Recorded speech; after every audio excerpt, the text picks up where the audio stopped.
matokeo yake ya wiki. Naam, tuangalie mambo mengine kuliko kuaje, maana kulikuwa na mechi nyingi tu ligi hii ya taifa nchini. Bandari wakiwa nyumbani Mbaraki walitoa ushindi bao moja kwa nunge dhidi ya Bidco United. Wanabenki KCB wakatoa ushindi dhidi ya wanamiwa wa Mara bao moja kwa nunge.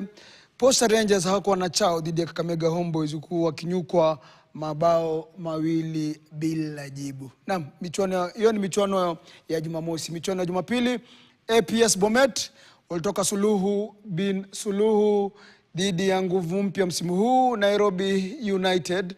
Shabana katika matokeo ambayo tumeangazia wakatoa ushindi bao moja kwa nunge dhidi ya Murang'a. Ulinzi Stars ili ni kama derby la vigogo wa zamani wa ligi kuu ya taifa nchini. Ulinzi Stars waliwahi kutoa taji hili la ligi. Sofapaka wakawa mabingwa mwaka 2009. Ulinzi Stars wanajeshi hao wakatoa ushindi mabao mawili kwa nunge. Alafu mchuano ambao tumeuangazia, AFC Leopards wakatoa ushindi bao moja kwa nunge dhidi ya Kariobangi Sharks. Naam, ni michuano